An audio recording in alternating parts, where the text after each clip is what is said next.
Excellencies, OGP leaders, a very warm welcome to all of you. My name is Sanjay Pradhan. I'm the CEO of the Open Government Partnership. We meet at a time when democracy is under threat in many parts of the world. Civic freedoms are under attack in over 100 countries. Authoritarianism is on the rise, and trust in government is at an all-time low. But it is precisely at this time, more than ever, that the Open Government Partnership with 75 countries, more and more local governments, and thousands of civil society organizations can serve as a countervailing force to show a more hopeful path forward. Today, we have a historic opportunity and a moral imperative to show a better path which can actually deepen democracy and win trust back. To be sure, we see some of the same problems in some OGP countries. But what grounds and galvanizes our call to action today is that in many OGP countries, courageous reformers from government and civil society have joined forces to put citizens first at the very heart of government. In Estonia, citizens crowdsourced and prioritized their policy proposals and ushered citizen-led legislation on political party financing.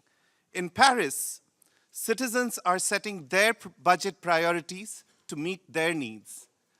In Georgia, Ukraine, and Mongolia, citizens are following the public money, open contracts, and delivery of basic services, saving Ukraine $1 billion.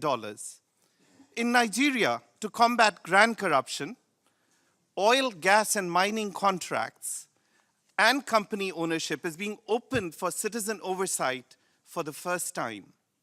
In Chile, to curb influence peddling, citizens can track and monitor meetings and donations between lobbyists and public officials.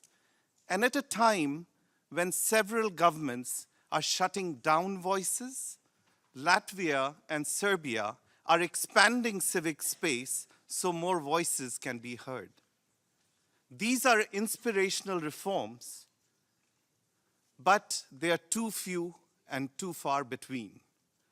We call upon government and civil society to join forces to transform these innovations into new global norms, a new social compact where citizens can shape and oversee open governments. Citizens can shape and oversee open government. As our founders transition, we call upon you, political leaders and civil society, to forge a global coalition which can galvanize and multiply political energy to propel the open government movement forward, prevail over the dark looming threats to democracy, and put citizens first to deliver on that precious OGP promise of governments truly delivering and serving their citizens.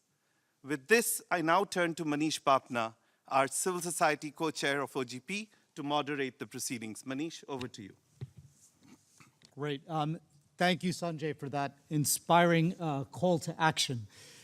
Just before I start, I do want to just recognize, as you know, just a couple hours ago, 2 earthquakes struck Mexico, very large earthquakes by both Mexico City and Puebla, and the damage has been quite devastating. So I just want to take a moment to recognize and extend our warm wishes and prayers to the recovery effort in Mexico. So just sorry about that. Really, truly pleased to be here with such a remarkable and distinguished audience. Especially like to recognize President Macron of France and his extraordinary team. He will be here in just a moment. His leadership, commitment to the Open Government Partnership has been invaluable, and it's been a real pleasure to be co-chair along with France. I'd also like to recognize my civil society colleagues especially those on the front lines that are working to defend, protect, and advance the values of open government. As I stand here today, I think back to 2 years ago. It was a moment of hope and promise. The 2030 Agenda for Sustainable Development was adopted here in this building. The Financing for Development Agenda was agreed to in Addis, and the landmark agreement on climate change was forged in Paris. These three agendas collectively aim to fulfill an audacious vision to end extreme poverty, to advance human prosperity, and to protect the planet for future generations. And open government plays an absolutely critical role in each. However, we must be honest. The reality is that the world has had a mixed record on open government in recent years. In many countries, authoritarian regimes and nationalist movements are on the rise. Journalists and civil society activists are at risk of being silenced or even killed. Trust in government is at a historic low. This is true even in countries that make up OGP. In just the past few months, several of the founders of our very own partnership have come under attack. Nikhil De, a right to information activist in India, was sentenced to prison in a 20-year-old case for pursuing efforts to fight corruption at the village level on behalf of the voiceless. Fortunately, the sentence was suspended. AFRICOG, a Kenyan NGO founded by Gladwell Otieno, another founder of OGP, was accused of illegal activity for challenging the recent national election process.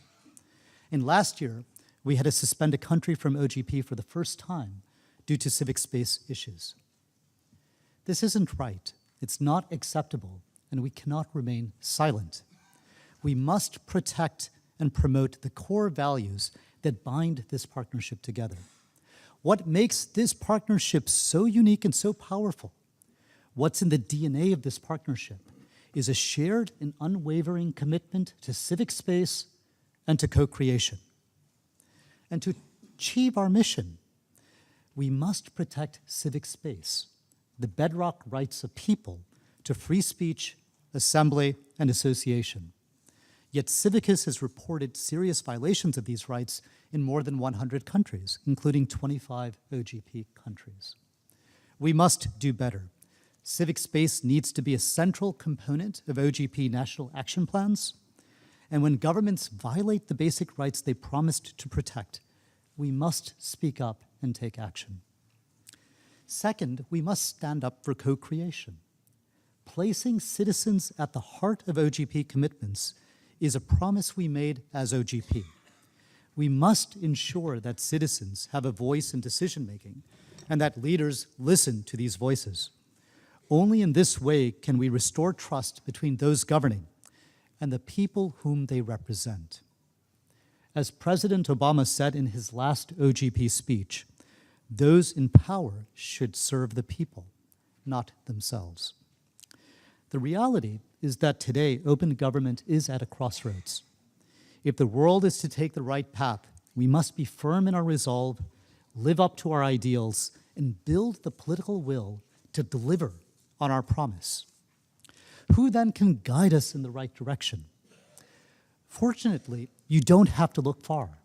We just need to tap the magnetic energy of the many, many champions here and around the world, and we need to lead by example. Look at, and I'll just ask them to raise their hands, look at Minister Andres Ibarra, Minister from Argentina, who is leading the implementation of an ambitious action plan co-created with over 100 civil society organizations that includes commitments on climate change, gender equality, and subnational governments. Look at the leadership of the Open Society Foundation, who despite many attacks have funded civil society around the world to advance open government. I don't know if Julie McCarthy, Chris Stone are here. Great, thank you. Look at Pablo Soto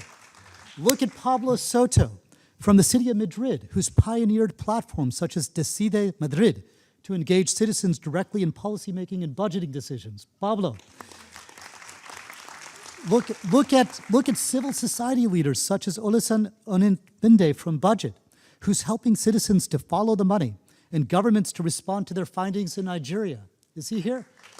And it's his birthday in Nigeria today, so happy birthday. Look at Mariati Abdullah, one of OGP's envoys who's worked hard in Indonesia and the region broadly to advance extractive transparency. Is Mariati here? She might be on her way. Well, thank you. Make no mistake, with this type of leadership, we have the power to change our communities, cities, and countries for the better. We have the ability to ensure the promise of open government turns into a reality. For we know that while open government alone can't fix the world's problems, they can't be solved without it. It's time to get to work. Thank you very much.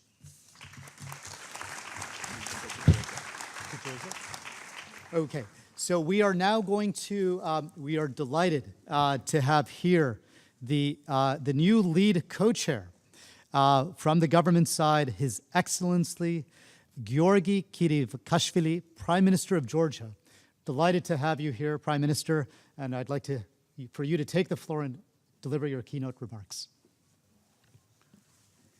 Would you like to do it at the podium? That would be, as you wish. I can. Thank you very much. Thank you, Manish. I would like to first join you in extending our prayers and wishes to the people of Mexico in tackling the challenges brought by earthquake. Your Excellencies, ladies and gentlemen, dear colleagues, delegates, I am deeply honored and privileged to be among the hosts of this important gathering, speaking to you today as an incoming chair of the most powerful global movement for openness and deeper democracies. Throughout our OGP journey, we have partnered with many of you, and we have followed good practices or shared our success stories with different stakeholders. I am thrilled to witness the results of the OGP countries, illustrating across the globe openness of people to control their governments and willingness of people to control their governments. And yet we have many lessons to learn, not only from each other or from civil society organizations, but from entrepreneurs, journalists, startups, etc., who have knowledge of details that matter the most to achieve excellence in good governance. Hence, I welcome all of them, and we are honored to have these people participating in today's event.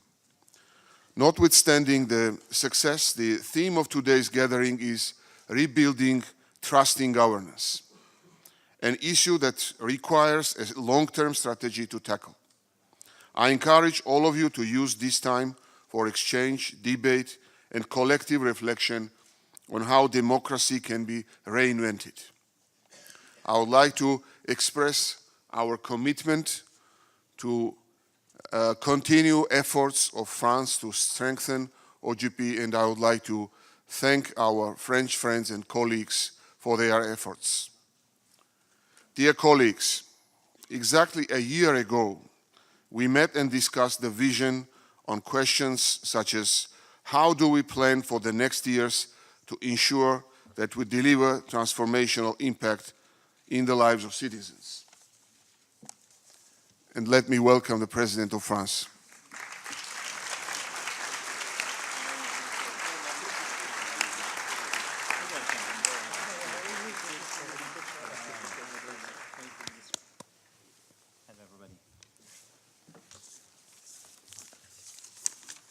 And once again, I would like to extend our gratitude for France's efforts, and personally to President Macron, for strengthening open government partnership, and for their efforts to strengthen and to unite all of us in tackling the challenges we all have. And the questions, what are the specific steps we will take to broaden the focus from open data and open budgets to sustainable development goals, anti-corruption and service delivery which directly affect lives of ordinary citizens? How do we dominate focus on closing a feedback loop? And there are the key questions, these are the key questions my government used as a base to build our chairmanship vision. It is our government's honor to be trusted to serve as the next chair of OGP and contribute to a future for a powerful global movement for openness and deeper democracies. In the modern times, when innovation and technology have become leading pathways to success in the global economy, the definition of open governance has expanded. While advocating for enlarging the scenario, we aim to dedicate our co-chair term to strengthen the basics of open government, to ensure people's opportunity to influence government decisions that affect their daily lives. Strategic goals the Georgian government, together with our co-chair, Mr. Mukelani Dimba, will be dedicated to pursue are: Goal 1, strengthening co-creation and citizen engagement. Goal 2, advancing transparency and the fight against corruption. Goal 3, generating innovation in public service delivery. And Goal 4 is building a better partnership. Let me briefly explain the rationale behind our strategic goals. Goal 1, this approach led to shaping one of the goals aiming to strengthen co-creation and citizen engagement. Practice shows that civic engagement in most cases is key to successful reforms that address the needs of the public, while on the other hand, leaving civil society outside the conversation damages democracy. Hence, it will be the co-chair's priority to ensure peer learning of successful experiences and promote innovations for further improvement. We also aim to propose concrete ways to advance reforms at the global, national, and subnational levels in transparency and anti-corruption. And this is exactly what Goal 2 means for us. Anti-corruption reforms continue to be the top priority for government of Georgia as a part of the overarching goal to enhance functional democracy, upholding principles of transparency, accountability, and the rule of law in the country.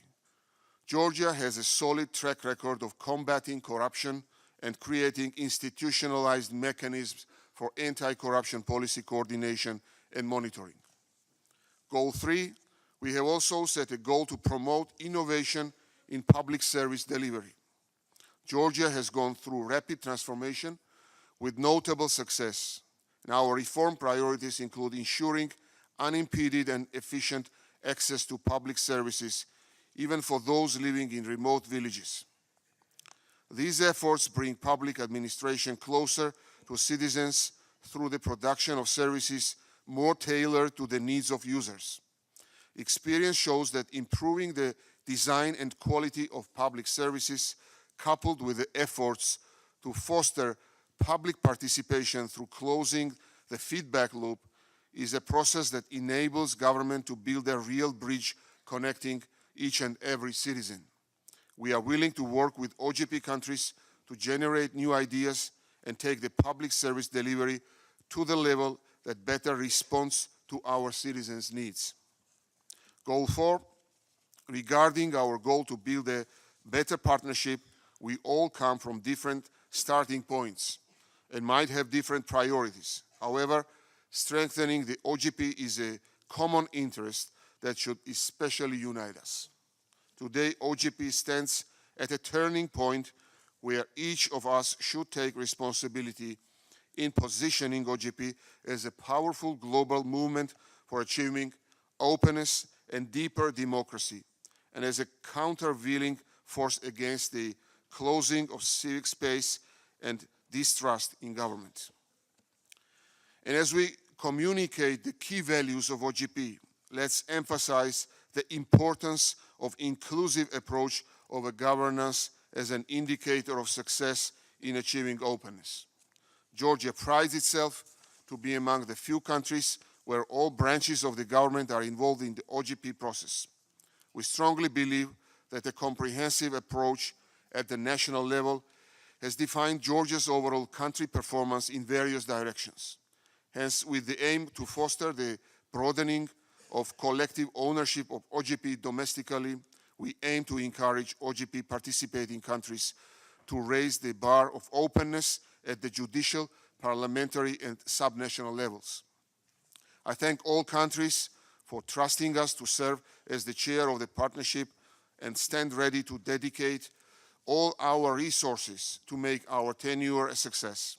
I believe that in the era of globalization, success cannot be achieved without global partnership and mutual support. Thank you. Thank you, Mr. Prime Minister. Thank you very much. That laying out such a bold and exciting vision for OGP. And as you mentioned, joining you as the incoming co-chair on the civil society side is Mukulani Dimba from South Africa, head of development at the International School for Transparency. He'll be giving some remarks after our roundtable discussion.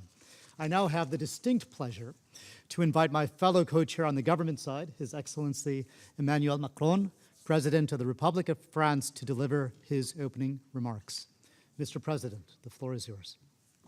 Thank you very much, Manish. Mesdames et messieurs, Ladies and gentlemen, members of OGP, I'm very happy to have this opportunity to be with you today. I'd just like to apologize because I was to be with you, but in a few minutes I have to join an event of the SG, so I will let the Minister, Majoubi, come occupy the chair. But as I'm here now, I'd like to share a few convictions in English and then draw some conclusions from the co-chairmanship with you, Manish. I think what we are facing is a big challenge for our democracies. Why? Because our democracies are in a big trouble in Europe, and some in this room do know how that's a struggle sometimes to fight for democracy and its rules, because there is a strange fascination for illiberal democracies, because they seem more efficient, more streamlined. That's a pity or a shame, but that's it. And today there is a crisis of sovereignty, democracy, and trust. And our democracies do need more efficiency, more transparency, and more accountability. And I think it's absolutely critical today. And digital is all about that. All about that. Our democracies first accepted the digital phenomenon as something coming from civil society and coming from people, which is true. And now the question is how to organize it, on how, for our democracies, to build the framework of this new phenomenon and use digital to be more efficient. And that's part of the revolution we need for our government, and a lot of you, I recognize some faces, do this job in their country, in Europe and elsewhere. It's how to build more transparency, because that's how to create a permanent transparency with civil society, with citizens, and how to put more, in a certain way, equality between citizens through this transparency, but more incentives as well. And it's all about accountability, because through the digital, it's tools, it's innovation, it's as well how you can be responsible of your deeds, of your commitments, because everything is written and everything basically is, could be reached by somebody in the society.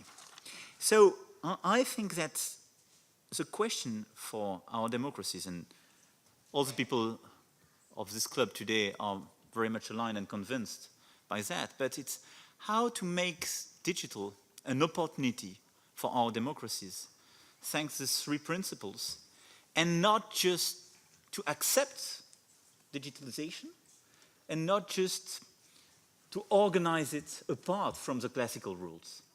And I think that's probably one of the main challenges, and I think this philosophy, which was followed by the French co-chairmanship with Manish Bapna.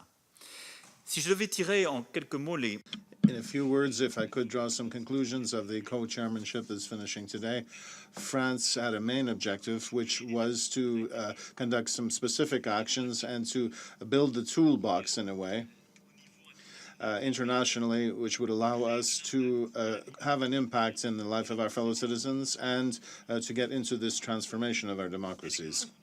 The Paris Declaration, after the summit of December 2016, tried to immediately establish a roadmap and lay down the commitments for our democracies that we will do a better job respecting integrity, transparency, accountability, and help in the digital and environmental transformations in society, because space is not a transformation which is technological or technical, really. It is a true civilizational transformation, which is changing our way of organizing what we ourselves conceptually and what our societies see in democracy.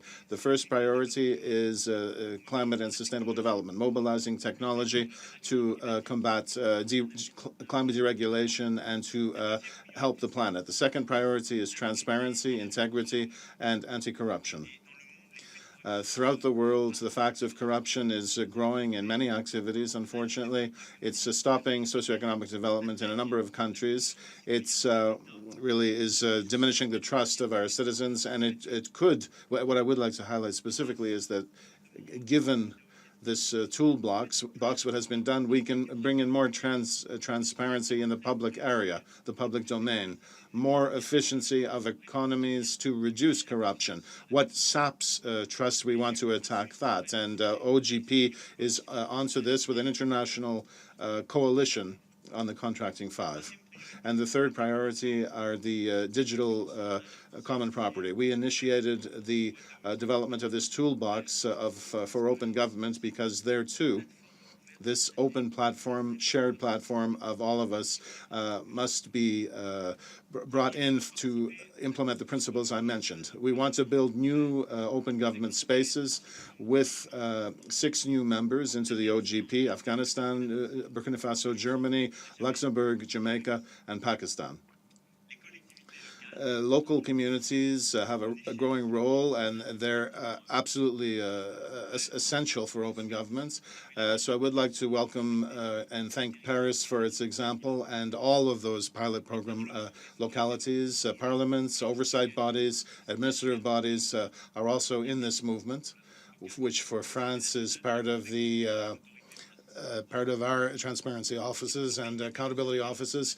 OGP has met its goals and its commitments with the ambitious goals as far as relates to the Francophone countries. More effectiveness, efficiency, more representation, more accountability.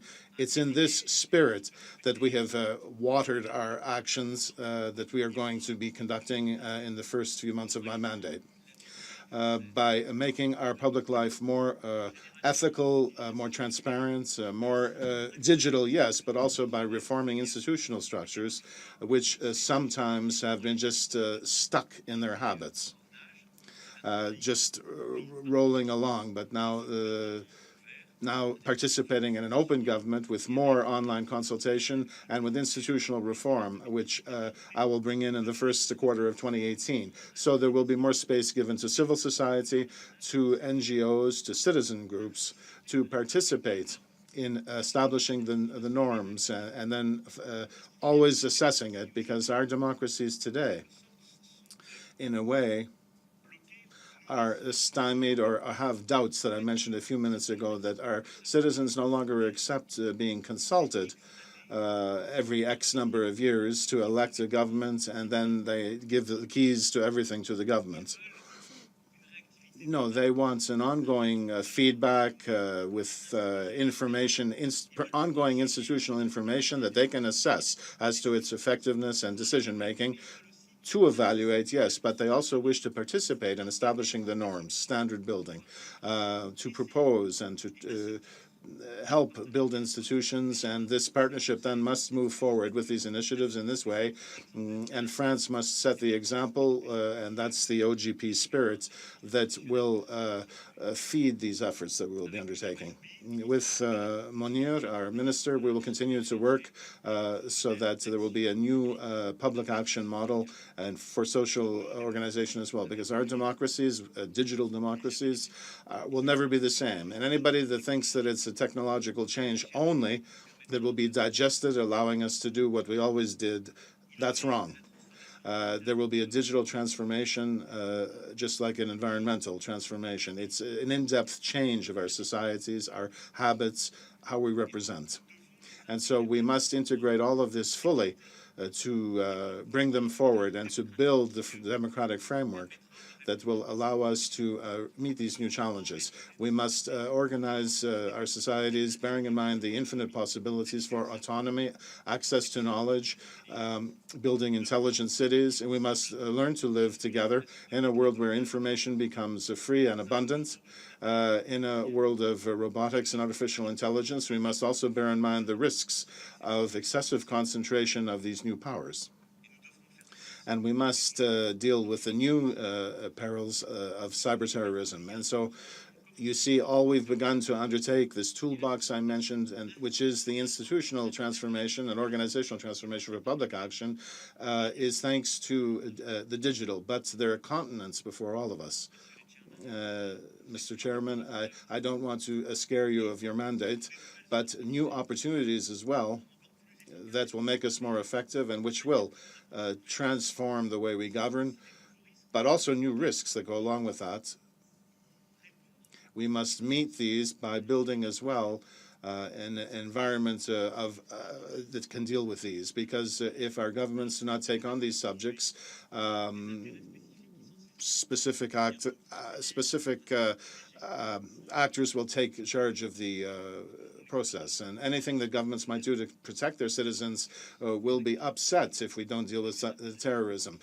With specific action groups and private interests, maybe that's a danger to our security as well. If we don't get in touch with AI and the consequences that might have on our methods of governing, the regulation of our societies, if we don't deal with those subjects, others will come in without regulation to take over, and then it will be the law of the jungle that will help that will go furthest in technology. So what we must manage to re-articulate is our principles and the technological evolution in civilization of these principles, and we must learn how to do it together. So that's what I wanted to share with you too quickly, but with a great deal of conviction. Mr. Mokulidimba, the successor and the co-presidents of France with World Resources Institute, this has been very rich, and next year this will give us a great possibility for joint action. We must continue to build this international coalition to put an end to closure and intolerance and other problems, and so we can be pragmatic and innovative about it. Partnership has a place, a growing place in countries internationally, and in fact it could become the international coalition which will bring together all the innovators who are interested in the consequences of the digital revolution. Sometimes it's of concern, sometimes it pushes us forward, but we want it to be sustainable, value creating, economically speaking, these changes specifically, and we want it to be in service of our philosophical values. So once again, my support and commitment of our country within this partnership, and France will always be available and involved in the steering committee for the digital affairs. Thank you, friends and successor. Ladies and gentlemen, that's what I wanted to say the last few minutes, and I hope you have a successful meeting.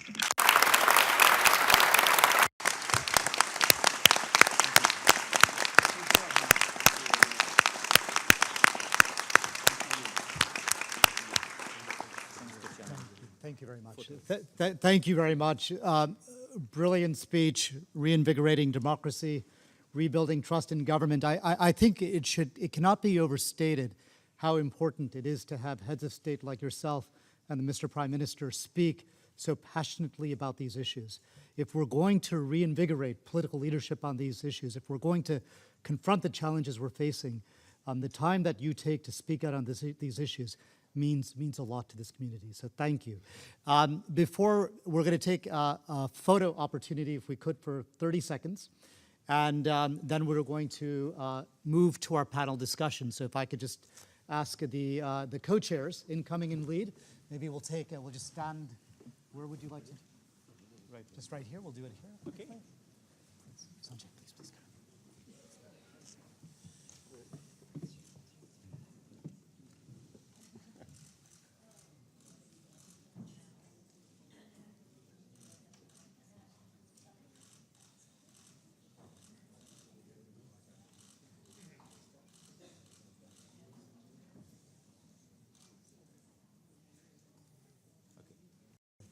Thank you.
Great.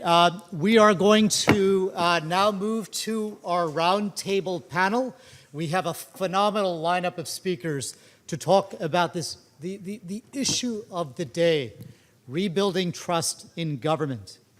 You know, is democracy in danger? How can it be preserved, improved, and reinvented? Both the President of France and the Prime Minister of Georgia raised these questions. What innovations and actors are changing the situation, contributing around the world to empowering citizens, improving political life, and public action? So we're going to have now our roundtable panel, an opportunity to exchange, debate, and reflect around the challenges of building stronger democracies and how open government reforms can help rebuild citizens' trust. So I'd like to invite our panelists for this roundtable. We have Her Excellency Kirsti Kaluliad, President of Estonia. Please join me on the panel. We have His Excellency Zoran Zaev, Prime Minister of the former Yugoslav Republic of Macedonia.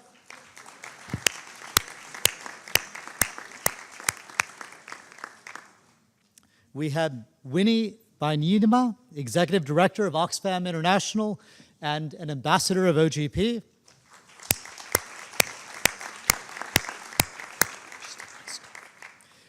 We have Her Excellency Ana Helena Chacon Echeverria, Vice President of Costa Rica.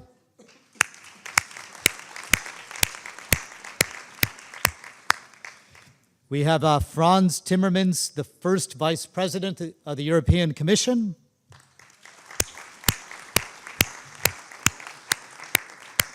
And we have Pablo Soto Bravo, Madrid City Council Member in charge of citizen participation, transparency, and open government. A warm welcome to our panelists.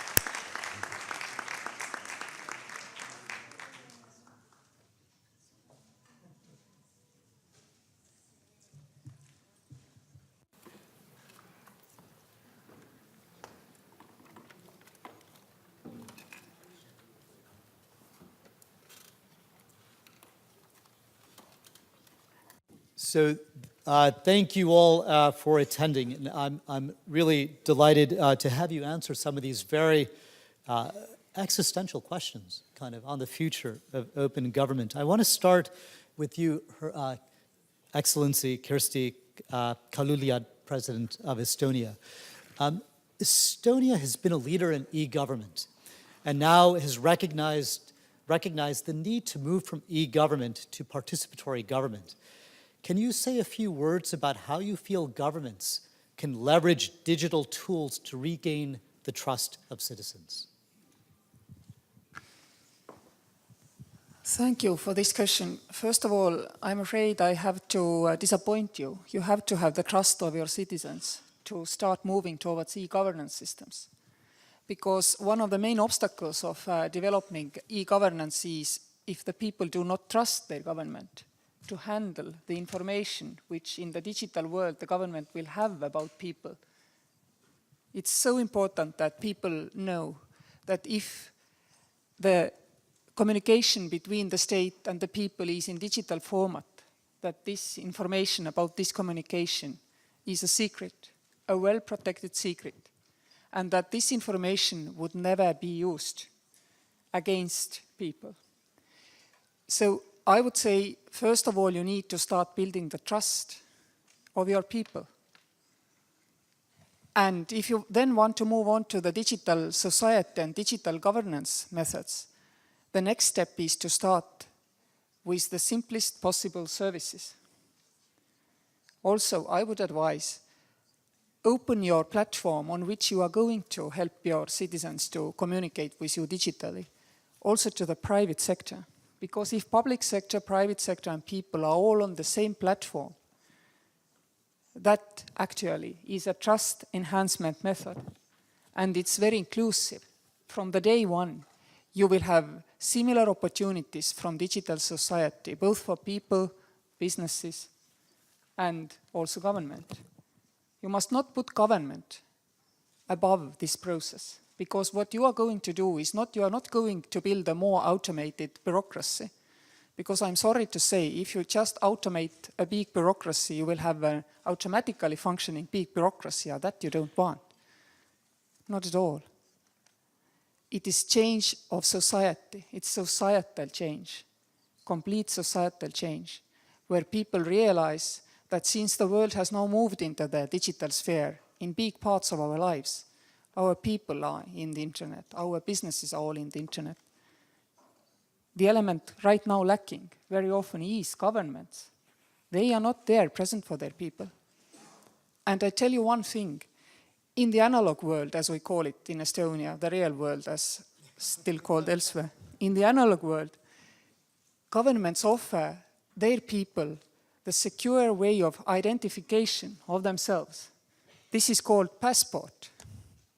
Now, what do you offer your people in digital world to safely identify themselves to each other, to government, to businesses?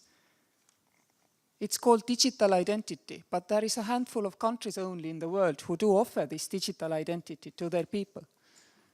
But yet, everybody who has access to digital services offered by private sector, our people, our businesses elsewhere, they do transact over internet anyway.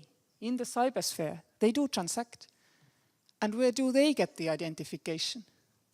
Not from governments. They have to rely on identification means provided by private sector. These do exist, but I think governments have actually given away or not accepted a vital responsibility. To make your people to trust digital societies, you need to give them the means to feel safe there, to talk safely, to transact safely over the internet.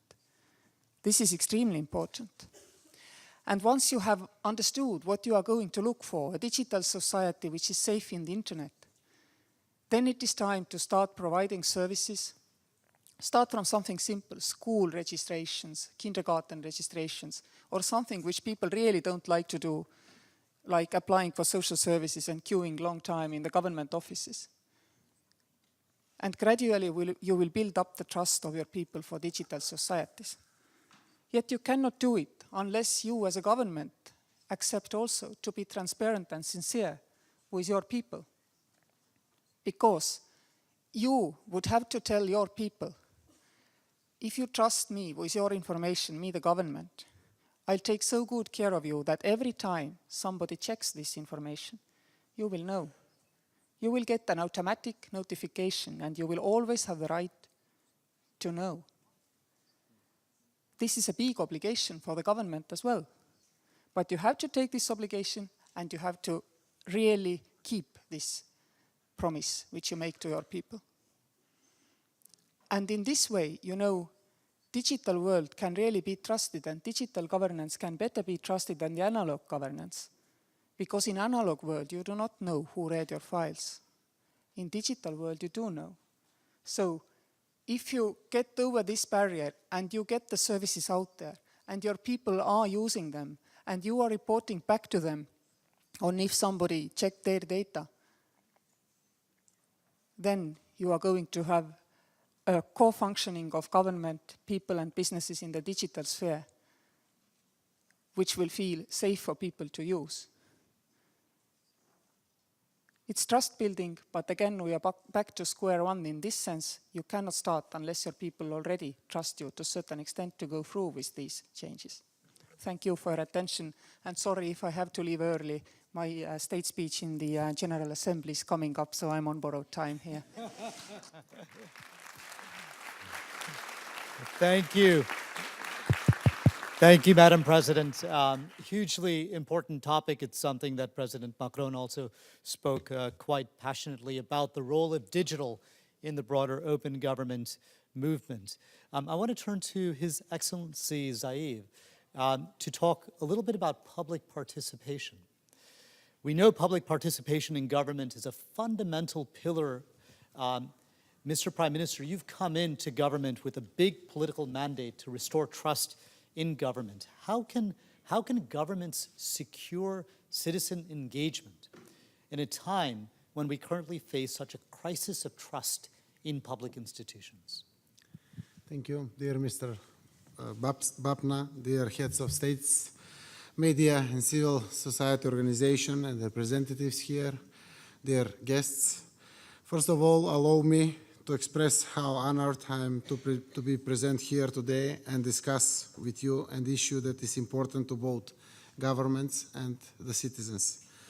Rebuilding trust between governments, citizens, and organizations of various kinds is crucial for establishing transparent and vibrant democracies. Macedonia recently overcame a severe political crisis. Part of this crisis was the citizens' privacy was breached. The serious undermined the trust of the citizens. The newly elected government of the Republic of Macedonia is well aware that the information and the communication technologies change our daily lives, but also change the mode of governance. I'm glad that within the framework of the Open Partnership Initiative, we can see how those could be utilized. In 2011, Macedonia became the 35th member of the Open Government Partnership, and we have made 3 action plans so far. The Ministry of Information Society and Administration coordinates the processes. It follows closely the implementation of the action plans and coordinates a participative action planning. 219 institutions, 224 non-governmental organizations, 30 private sector actors, 9 universities and 7 diplomatic representatives provided their input in the creation of the current 2016-2011 action plan. We cover 8 topics, 35 commitments, and plan to achieve 100 goals. We have paid special attention to budget transparency and accountability of government institutions, to standardize information of public procurement and narrative reports on health programs. The working group that supervised the implementation of the current Open Government Partnership 2016-2018 envisions new mechanisms and involvement of greater numbers of stakeholders and remains focused on budget transparency, public consultation, and greater access to the technologies for greater number of citizens. We also find it important that the Open Government Partnership goals are complementary with the Sustainable Development Goals that address poverty, gender equality, clean water and sanitation, goal partnerships, climate actions, and peace, justice, and strong institutions. In accordance with the aforementioned commitments, in the past decade, the government introduced various tools mostly aimed at providing citizens with information on its services, competencies, and regulations, including Open Data Gov, Uslugi Gov, MK, Energy Gov, etc., etc. At the same time, various funds became increasingly available for both state institutions and civil society to develop democratic innovation utilizing internet communication technologies. I am glad that Macedonian startups, NGOs, and businesses actors push the boundaries and establish good practices. In recent years, we saw user-friendly public data visualizations, vote advice applications, whistleblower initiatives, and live open studio databases. There is a lot of examples. However, in the recent past, e-government initiatives went hand in hand with a decline in democracy in Macedonia on various dimensions. This mismatch of commitments and results in terms of democracy indicates the points I want to make it. Innovative solution will go as far as we, as a government, provides open and high-quality data to citizens. Citizens can access various applications, e-democracy platforms, and open data platforms. Yet, we are the ones who need to provide feedback and nurture engagement. Citizens engage when we engaged. Our gathering today provides that world leaders are aware of these trends. My message today is let us give life to transparency and citizens' participation. Let us rebuild trust in government and democracy. As a newly elected government, one of our highest priorities is to show readiness to listen. We are eager to open up the data, see past government, and to improve it. We want to listen to our citizens because without their feedback, we walk in the dark. We work towards setting up mechanisms for continuous consultation with the government, our ministries, and agencies. We want to change the culture of communication. The Third Nation Action Plan of the Open Government Partnership will promote greater openness and possibilities for closer cooperation with all stakeholders. We can learn from each other, but especially from the non-governmental actors involved and present today. There is a long way to go, and this initiative keeps us focused. Governments that want to serve their citizens are open. They do not hide, they reveal, rethink, and create with the citizens. We need to use the existing mechanisms and to create new ones to make our democracies robust. Thank you for your attention.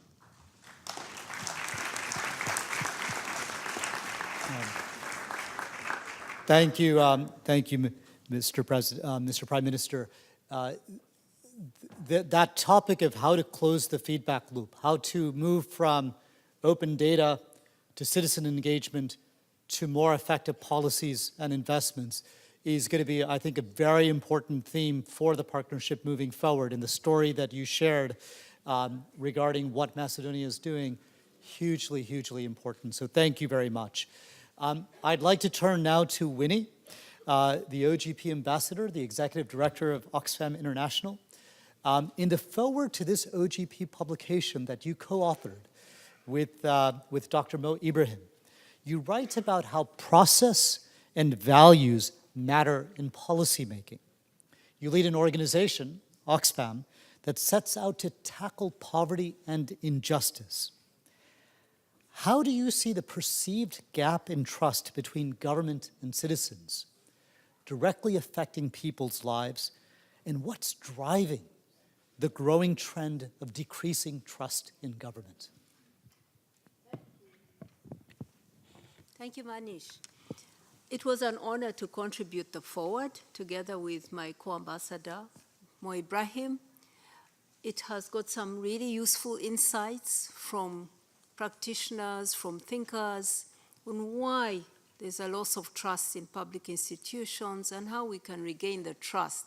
I recommend that you put it in your hand luggage and read it on the plane back home. So, Excellencies, participants and friends, this distrust actually surprises us, although it shouldn't. It surprises us because if you sit on a mountaintop and look down on governance, you will see progress. In 2 decades, poverty has been halved. We live in a freer world, in a more open world. But then we know that things are not as good as that. There are problems. This year, I was in northeast Nigeria. I was in South Sudan. People there are experiencing famine. Their voices are crowded out by conflicts, ferocious conflicts. I have seen, sitting in my place in Oxford on TV, young men and women who are fleeing war, who are fleeing persecution, violation of their human rights, drowning in the Mediterranean on the shores of rich nations. Fortress Europe has shut its door, and people are dying right at the door. So when we ask about loss of trust, these are the things. Millions of people, millions of hardworking people, men and women, see themselves as losers in a world where there are a few winners in this global economy. We work as Oxfam with talented people, talented women, hardworking women in many countries like Myanmar. These women earn $4 a day. They work 23 hours in a day. When they get sick, they don't get paid. When they get pregnant, they get fired. And these are the people fueling this so-called globalization success. The success is premised on their poverty. So you ask ourselves why there's loss of trust? It's loss of trust because there are millions who see a party going on for a small group at the top while they are losing. So we have to tackle the issue of economic inequality. You know, there was a great man, a Supreme Court Justice of this country called Louis Brandeis, who once said that you can have democracy or you can have wealth concentrated in the hands of a few, but you cannot have both. And governments are choosing inequality over democracy. Increasingly, they are repressive, cracking down on citizens who speak up against this injustice. Civicus, you talked about this. Civicus, an alliance dedicated to strengthening citizens, tells us that serious threats to civic freedoms exist in more than 100 countries today. Then Global Witness, another organization, has been tracking the numbers of human rights defenders, environmental defenders that are killed every year. Last year was the worst year on record. 200 killings across 24 countries. People trying to defend their right to their land, for example. So I'm afraid this economic model disdains democracy and trust. It does not encourage trust. We must reform this economic model. We must change it. We must build a human economy. And we want you governments to tackle this. You can take back control of your economies. You have lost control. You have allowed companies to maximize profits in the hands of shareholders to the loss of consumers, workers, suppliers. You must restore now. You must restore the economy so that businesses share power, share value with consumers, with workers, with suppliers, with farmers, with communities. That for us is the direction to take. It's about tackling inequality. And it's about governments taking back control and restructuring the economies and businesses to deliver justice. Thank you.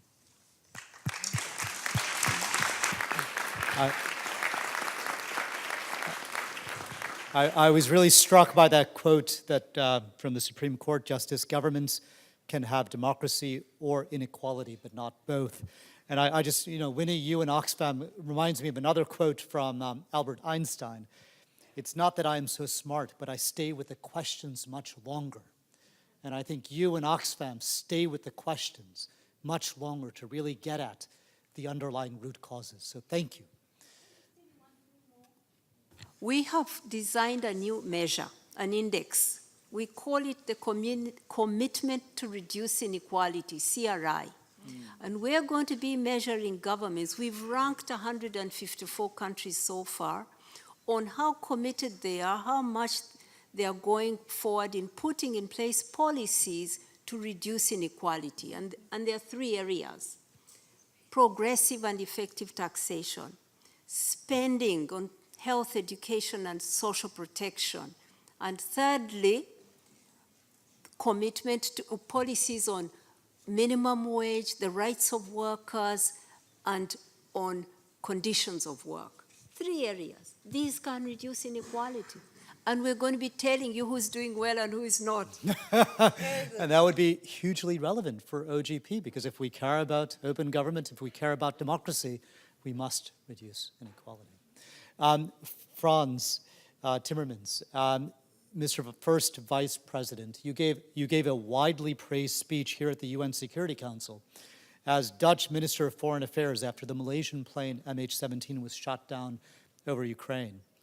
You've also become known for your passionate defense of European values, like equality and the rule of law, for example, in debates with the Hungarian Prime Minister in Strasbourg or with the Polish Foreign Minister in Munich. Do you think that politicians demonstrating passion and values-driven leadership is a way to restore trust in institutions and democracy? Well, Emmanuel Macron did not win the election by informing people. He won the election by inspiring people. But he couldn't have inspired people if they didn't trust his character and if they didn't trust his professionalism. So it's a combination of factors that create that success. What we see in many parts of the world is people have feelings of insecurity about their future. Interestingly enough, people are not always unhappy with the present, but they fear the future. And if you have governments who don't trust the people, because it's, we always talk about people trusting the governments, but you also have governments who don't trust the people. In a situation of insecurity, if you have governments who don't trust the people, they will take that insecurity, turn it into fear, and they will start feeding the fear. And then they will start to try and control those informations that lead to their citizens forming an opinion. So you see in countries where governments fear the people, they always try to control the media via economic means or via political means or legal means. The thing is, this will not work for a long time. It might work for some time, and sometimes you see even they can create trust through fear by saying we are the only ones that can protect you. But creating trust with fear, you need an enemy. You need an enemy, and the enemy is within or the enemy is without, and the enemy is always the other, with another culture, another religion, or another race. And if you start using that as a political tool, it's like, these tie rip things. They only go one way, tighter and tighter and tighter. If you go down this road, you can never go back. And it will end in confrontation, and sadly also in violent confrontation, sooner or later, because you leave no room for people other than to defend themselves at the end of the day. So if you want to avoid that trap, but you do recognize that people fear loss of control of their destinies, you know, I think the winning argument in the Brexit debate in the United Kingdom was the wish to regain control. And the question then is, how do you regain control? I think giving people much higher levels of transparency in government, sharing the possibilities but also the limitations of government. People aren't stupid. They understand that government can't deliver everything in their lives. They know they have a responsibility, and my experience is if you're honest about that and open about that, we can do this but we can't do that. This is what we can do, this is what we can't. You get the trust back. But you need to be entirely transparent about all of that. And also, if you make a mistake, be transparent about the mistake. Sorry, got that wrong, need to correct that. And that is an attitude of creating, having a certain vulnerability in politics, allowing criticism, giving the fullest of transparency possible. In my organization, every meeting with commissioners has to be made public. We need to, people who want to see us who represent an interest have to be registered publicly before we can meet with them. These are things that do help to create more trust. It's an element of that, but it's not all we need to do. At the end of the day, and let me end on that, at the end of the day, it's about creating partnerships with all interested parties. And I want to echo what Emmanuel Macron said about this.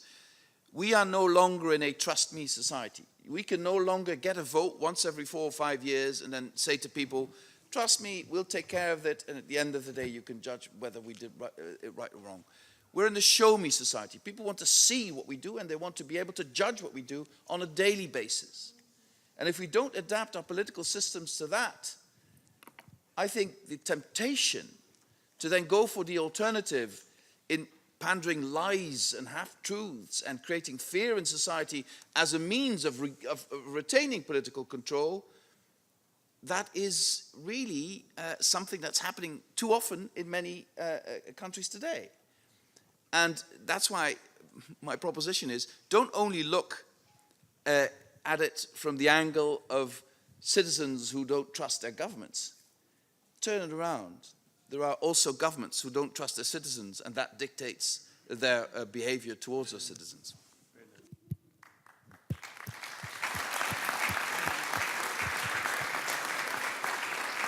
Thank you, Mr. First Vice President. Really insightful kind of diagnosis of the trust challenge that we see in countries, and no longer trust me, but a show me society. It's not just about citizens trusting governments, it's about governments trusting citizens. It's not about informing, it's about inspiring. Some great, great messages. Thank you. I'd like to turn to Her Excellency Ana Helena Chacon Echeverria, Vice President of Costa Rica. Madam Vice President, you've had a long track record of working with marginalized communities and advocating for human rights. One of the highlights of Costa Rica's National Action Plan is the consultation mechanism to engage indigenous communities. How has this enabled the country, the government, to build trust with members of these communities? Well, thank you very much and good night for everybody. I'm so glad to be here. I'll be speaking in Spanish. Para una costarricense, we come from a country that has had over 150 years of democracy, and it's important for us to see how we can improve our democracy. A country like Costa Rica, with a very long history of democracy, the longest in Latin America, and it has to develop even better democracy. And to that end, we have consultations with indigenous peoples. And this enables me to be able to talk about how can we restore the faith of our indigenous communities in the government and in the democratic process. Indigenous peoples in my country have historically been vulnerable, and they were in specific areas of the country, and they lived in extreme poverty. And moreover, very little attention was given to their views in the democratic processes. For a country like Costa Rica, where democracy is truly representative, every 4 years, all Costa Ricans are equal in one moment when they go to vote, and then the decisions are taken by the politicians who've been elected. And this is the same as in other countries in the region. We need clarity and transparency in decision-making. So we are still working in building trust, and we also have to pay more attention to the indigenous areas in this process. We have built a system for consulting with indigenous peoples, and this is in accordance with the ILO Convention. And under President Solis Rivera's government, we have this clear system of how to consult with the indigenous peoples so that we can have an ongoing dialogue in a transparent and honest manner. And we are thus able to fully respect the traditions and customs of our peoples, and we ensure also respect for human rights.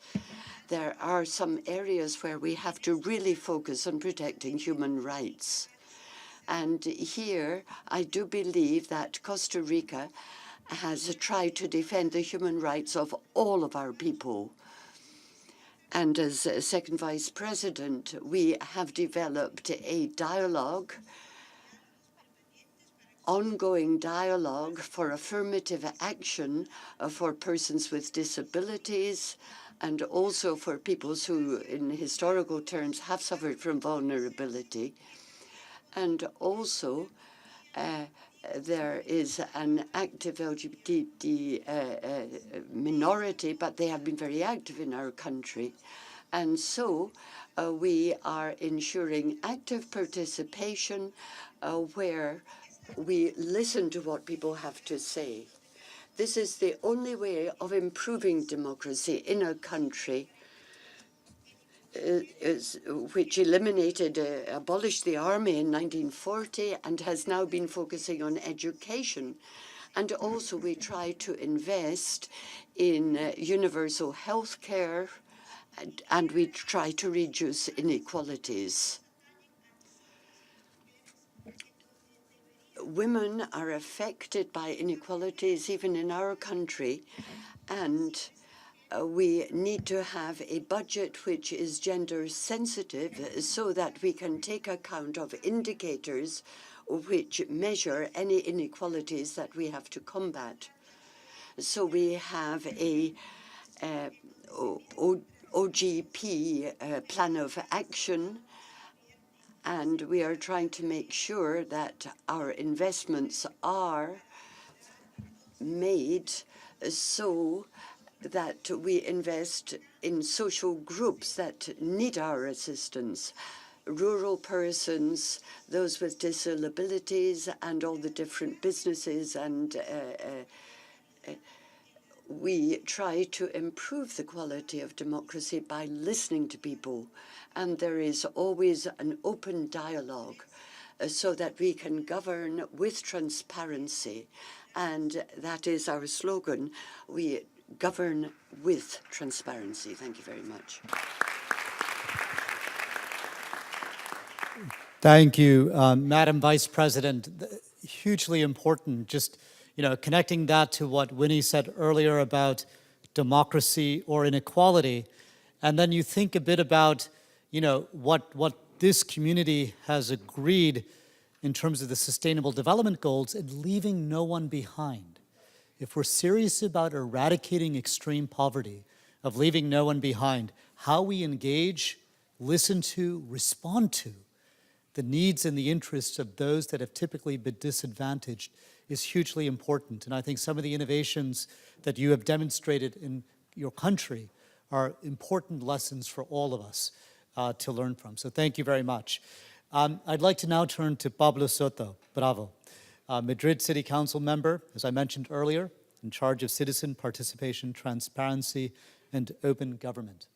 In 2015, grassroots movements in Madrid created radical political change of city leadership with the election of Mayor Manuela Carmena and city council members such as yourself devoted to real democracy now.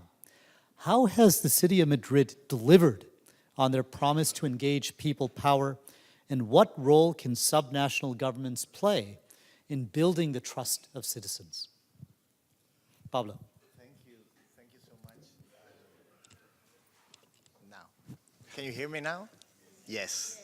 Thank you very much, Manish.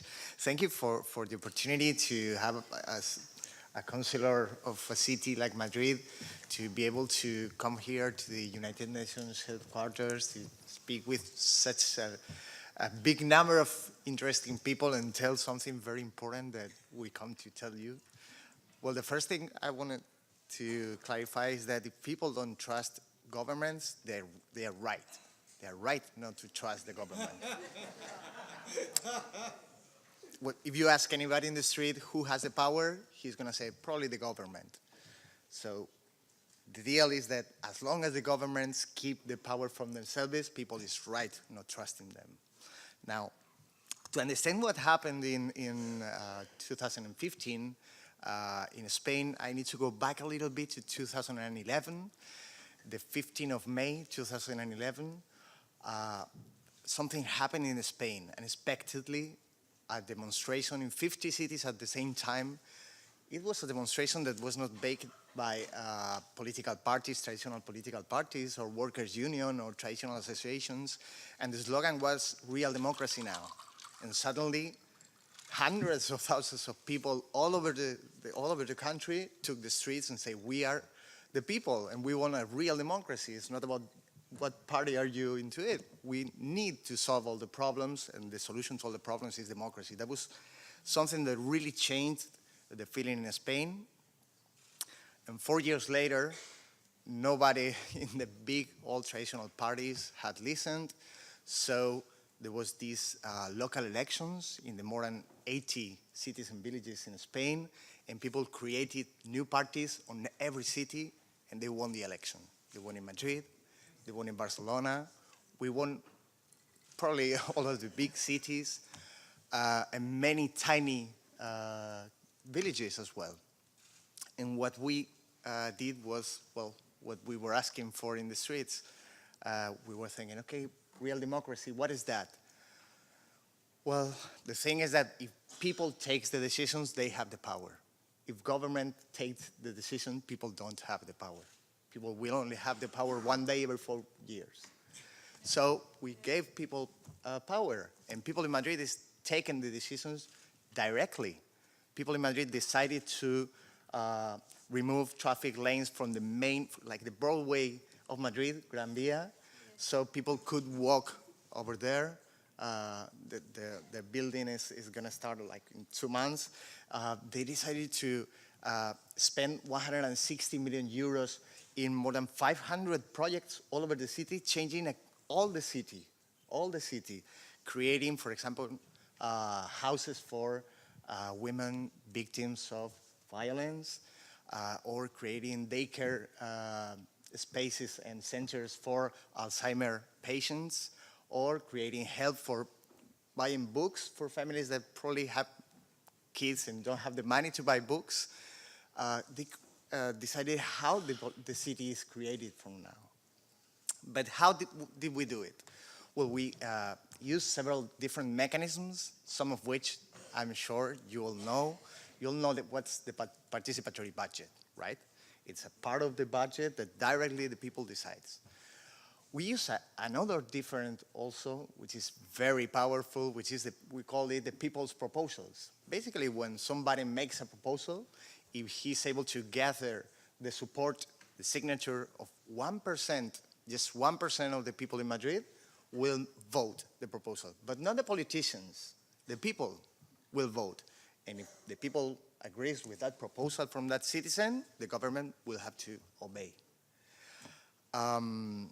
We created a platform because we thought, okay, everybody's using social networks, everybody's using the internet. I myself was a software developer for 15 years, so why not doing it on the internet so people doesn't need papers to gather the signatures in the streets?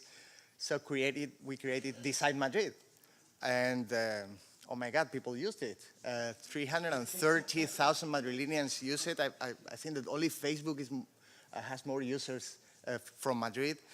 And people is taking the decisions with Decide Madrid all the time. Every new law that we approve gets debated and decided there. People's initiatives, participative budgets every year, but we also decided to make it open source.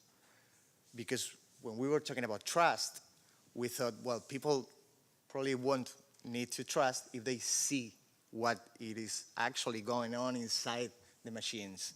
And happened several things. The first one is that they trusted it, but the second one is that hundreds of volunteers started reading the code and submitting improvements.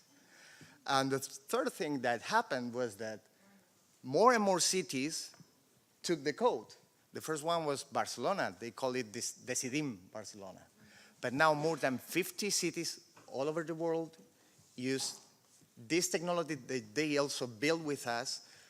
I think that 5 subnational governments from the OGP, so the OGP for us was a great opportunity. Buenos Aires is doing a great job with participatory budget using what they call Buenos Aires Elige, which is the same tool, and we co-build, which is Decide Madrid. So thank you for the opportunity to tell you, and it was so important for us to tell this here because maybe, just maybe, there's some country wanting to join in because people is taking decisions all over the world. They are starting to take their cities to make the decisions directly, their proposals. Maybe one country is the next step. So, want to join in? Thank you.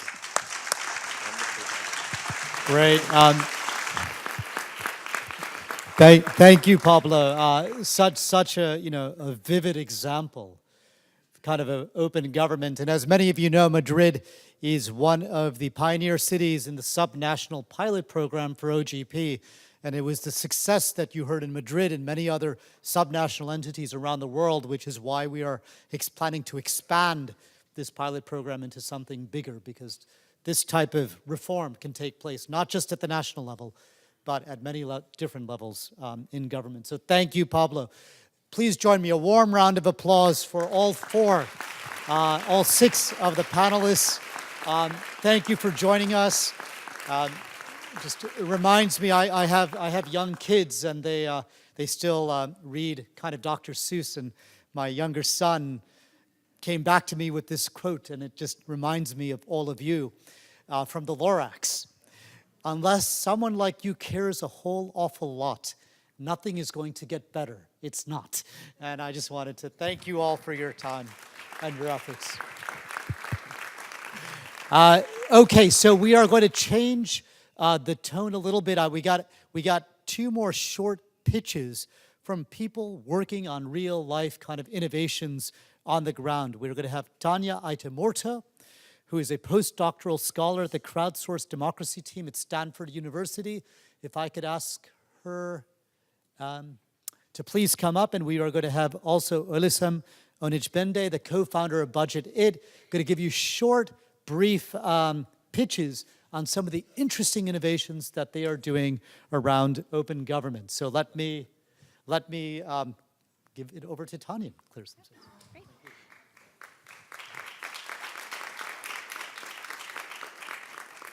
Thank you, and thanks a lot for having me here. This is a great honor, and what would be a most appropriate topic and most relevant topic than trying to find out ways how we can recover trust to our governments when the world is melting all around us.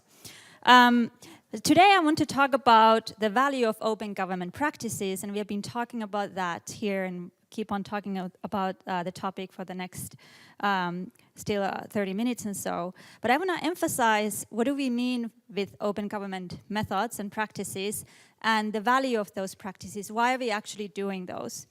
And here, when I talk about open government practices, I mean methods that increase transparency in the government and citizens' collaboration with the government, as the previous examples here show. And I have been developing these type of methods with my first home country, Finland, where I'm from, and in the past 10 years, my new home country, the United States, I work with local and national governments in these countries. And why I want to talk about the value of open government practices is because I feel like we oftentimes bypass the actual value of these practices and we just emphasize the role of technology, as if we were using these practices for the sake of the technology, because we have all these cool technologies like artificial intelligence and so on, and then we want to somehow apply it in our democracy, thinking that only that would make our democracy better. But that's not the case. But then why do we then actually want to use open government practices like open data, crowdsourced policymaking, and so on? What is the goal for that? And the goal for that is to create value for all of us, with all of us. And how this works is that, this is what our research shows, is that when we have people participating online, for instance, in a lawmaking process or an urban planning process, these participants, our citizens, they feel more empowered, they feel more connected to our government, and also they learn from each other, and also they learn from the experts like civil servants who are present on those platforms. And these participatory experiences can be really profound, actually surprisingly profound. I'll give an example.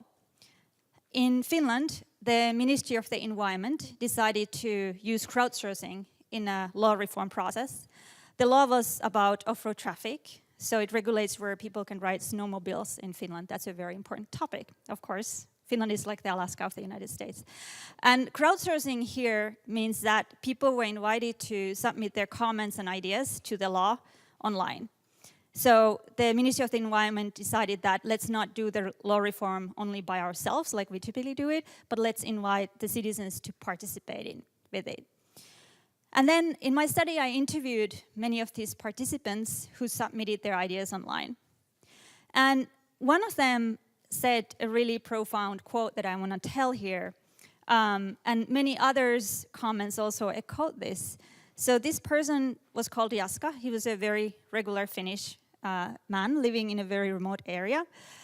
He's a regular voter, and he's part of a local civil society activity. So he's part of democracy already. But this is what he said after he had submitted his idea to this crowdsourced off-road traffic law reform. He said that this is actually the first time in my lifetime when I feel that I'm participating in making of democracy and influencing the decision-making in the society. It feels much more real than just voting for some person. And may I repeat, it feels much more real than just voting for some person. And what this person, this Finnish man, had done was just to submit his ideas to this crowdsourced law reform process. So this is an example how a rather simple activity can create a really profound experience to a citizen, an experience that connects him to the democracy that he's actually part of. And that's the problem that we are facing here, is that as is currently, our citizens don't trust in the government because they feel alienated.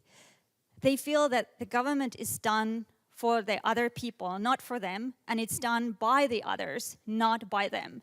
And this is something that we have to change, and this is something that we can change if we only want to, because the methods are here, people are willing and able to participate, and it's not complicated processes or expensive processes that we are talking about.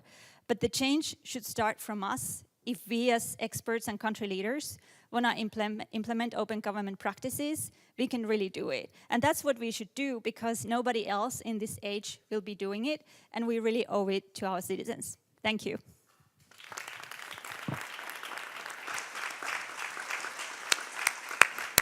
Thank you very much. Let me now turn it over to Alyssa, if you'd like to. And you may recall it is his birthday today, so clap loudly.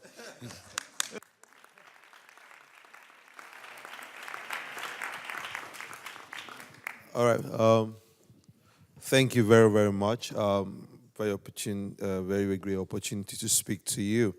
And I know we've heard a lot about trust. How do we build trust in government, between government and the citizens? And for Nigeria, we always call it an evolving democracy, because if you stayed 20 years in military regimes, it could actually be out of dictatorship, but sometimes psychologically you're still in there.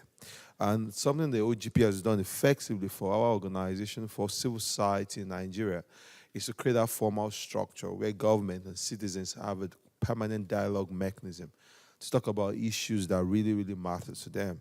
And these are issues around resource efficiency. Nigeria is an oil-producing country, and we all know that despite the huge amount of funds that's been plowed from the oil industry, the Nigerian social indicators does not reflect that at all. So we also have conversations around citizen engagement. And so the OGP has been a big instrument for us, and we have been seeing examples directly to our own work. For example, the Budget Office of Nigeria, which we have been having some bit of trouble with in the past, suddenly find OGP as the right mechanism to always have constant meetings and to have updates about the key challenges that they are facing. And so for a long time, we now have the budget implementation reports being published. We now have more conversation about opening up a citizen budget portal, which has been opened up by the government. And so the conversation helps us, and the OGP has been the key midwife in that space. Second thing that has happened also for us is to talk about our National Assembly. For 8 years, suddenly the National Assembly in Nigeria stopped publishing its budget. And it's been a big worry for us. How do you get close to $300 million every year, but nobody gets to know where exactly you spend that money on? And we started a campaign, a very strong campaign, as an organization with budget, and we with other partners. And the conversation was, we need to get this budget published. Not just a single line item. We want to see the details of how the budget is published. And with the conversations through the OGP dialogue mechanism, talking to the National Assembly, using the OGP Secretariat, finally we have the budget of the National Assembly published just this year, and we hope it will not stop. Now, when we talk about OGP in Nigeria, the conversation has been we want to lead, not just in West Africa, we want to lead in Africa. And it's a bit surprising for me that subnational governments are inching to join the OGP subnational program. And we have had 3 state governors who have shown immense interest, who are ready to draw up the National Action Plan. Kaduna is taking the leap. Other 2 states, Kano and Anambra states, are also interested. And the Secretariat has set a very ambitious plan that out of 36 states in Nigeria, we're going to have 20 states in the OGP framework by 2019. I feel like that would be so huge. But it's something that we see that a lot of people believe that for us to fight corruption in Nigeria, for us to have an efficient government, for us to build trust in government, we need to create a permanent dialogue between citizens, key stakeholders, and the government. And for us, as budget, we were looking at this forward. We're going to have elections in 2019, and it's always going to be early in 2019, and 2018 will be the time for the politicking, and there's always the danger that people tend to forget about this great governance stuff and just focus about politicking. And the conversation is how do we shield the entire OGP framework from that political economy and ensure that that vigilance is there. The key action plan, national action plan, the key commitment that we have there, they're supposed to deliver in 2018, supposed to deliver in 2019. They are effectively implemented. Thank you very, very much.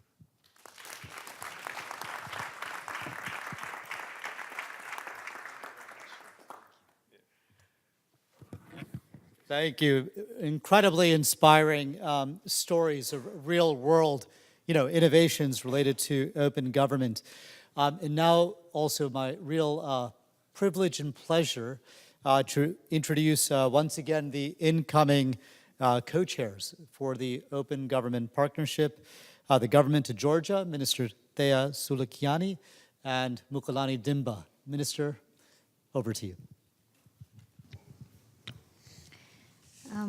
Thank you very much, and let me welcome all of you here and greet our dear friend Mr. Dimba, who will be co-chairing with us next year this very important partnership where we all are united. And let me tell you publicly that we do count on your support and advice, because That's how we do see this partnership, that when two, let's say so, entities are co-chairing, then we share, of course, different views. We can have sometimes differences of point of views, not differences of views, but point of views can be different because we do see the different processes from different points of views. But the importance is that we will be co-chairing together, and I wish you all the success and fruitful cooperation with us. Thank you, please. Mukalani, we would love to hear your thoughts on the future of open government. Thank you, Manish. Good afternoon, honored guests, colleagues and friends of the OGP.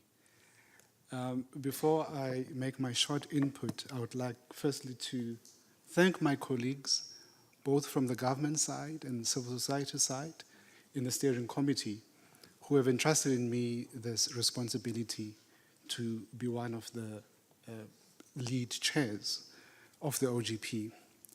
If you allow me, Manish, I would like to speak from the heart, speaking as I would if I were an ordinary citizen out in Lagos, out in Kinshasa, out in Soweto, ordinary citizens who do not ever have an opportunity to occupy platforms like these and speak their minds about what they expect from their governments.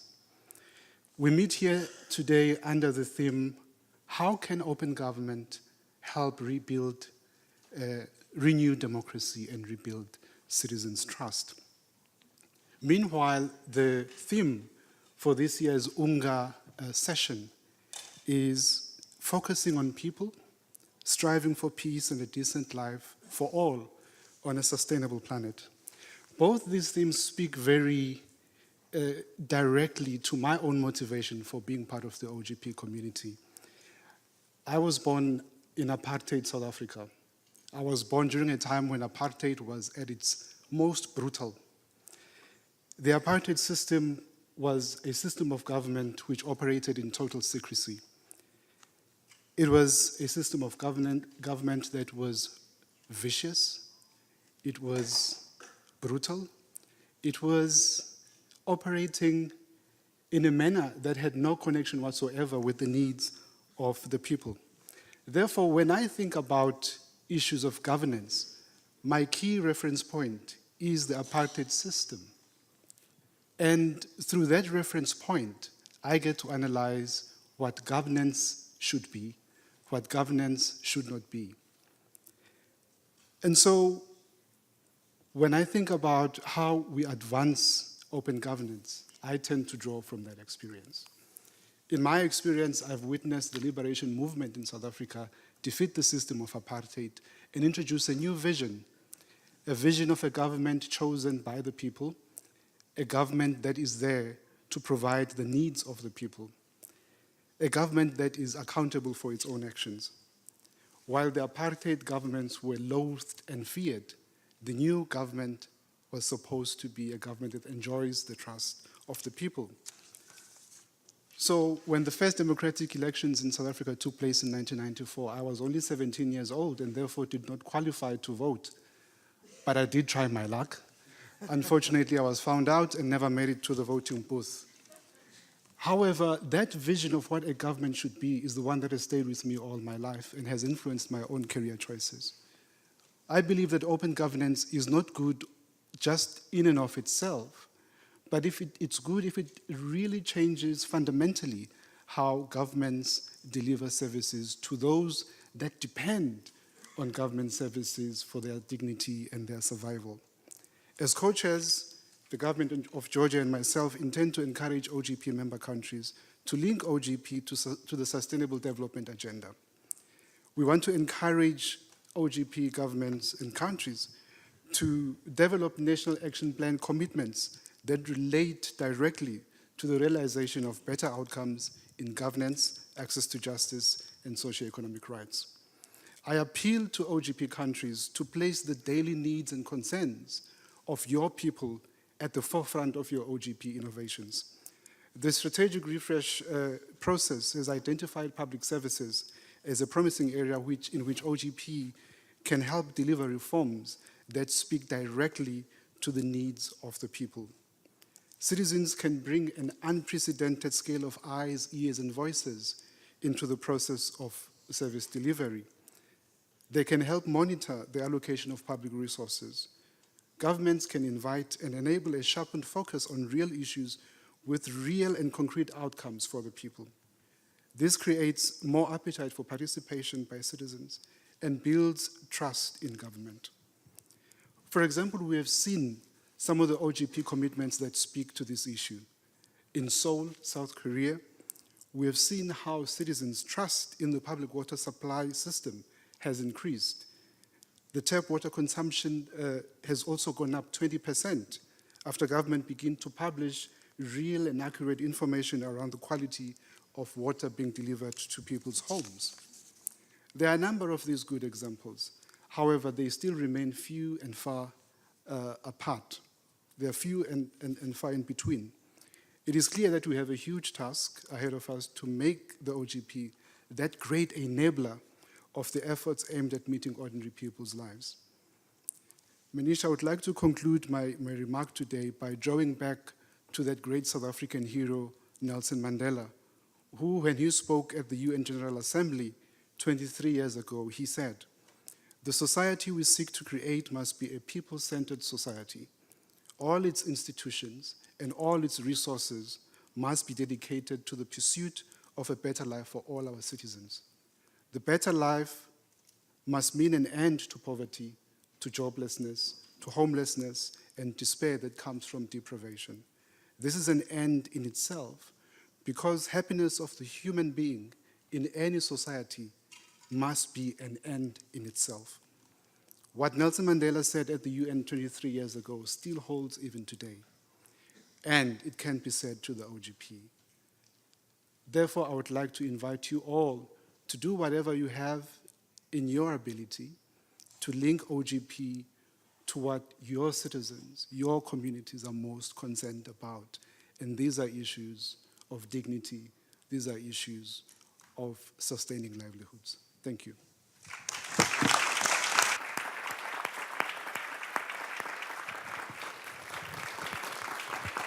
Thank you, Mukulani. That truly inspiring speech. And to both the government in Georgia and Mukulani, OGP, we've talked a lot about how it's facing some strong headwinds in terms of authoritarian kind of movements and forces. But I feel incredibly encouraged and inspired that the leadership of this partnership moving forward so strongly embodies the values of what binds this partnership together. And both what Georgia is doing, and Mukulani, your personal story and the story of the organizations that you represent, is what is going to be able to help us stay true and focused over the coming years to realize the promise of the Open Government Partnership. So thank you both very much. A warm round of applause.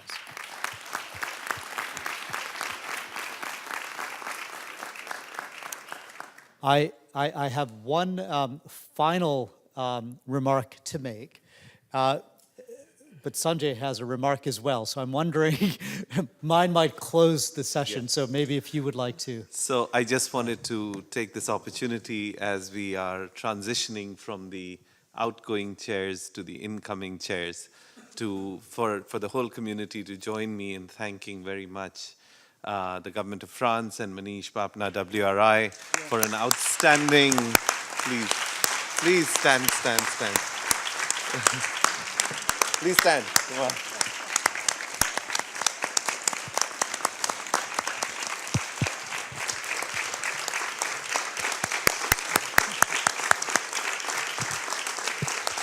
You guys have been awesome, absolutely awesome. Thank you very much. Well, so one last piece of business. A former Prime Minister of India, Indira Gandhi, once said, "There are two kinds of people, those who do the work and those who take the credit. Try to be in the first group. There's a lot less competition there." And there are a lot of people here who, as many of you may know, pulling off an event like this is not an easy task. Massively complex schedules, lots of people who care to speak, a deeply important issue. So I just want to take 30 seconds to ask those that were largely central in organizing this event to please stand up, come to the front for just a final round of applause. I'd like to start with France, Laure, Amelie, Rachel, Mathilde. Please come up. From Georgia, Zorab, Ketty. And from the support unit, Megan, Jaime, Tonu, Latte, Abhinav, Alonso, Paul, Stephanie, Jessica, Rachel, Jessica, Jackie, Joe, and Sanjay. Please, all of you, come up. No. As we support close, unit people come. Please, support unit, please come up. We know, look, it's not just this event, but orchestrating this partnership, helping make sure the government, civil society lives up to its promise. It was 6 years ago tomorrow that this partnership was founded. And when one thinks back at what has changed in those 6 years and what this partnership has managed to achieve, it's incredibly inspiring. And so just another warm round of applause and a photo for all of these people who helped make that happen. Thank you very much.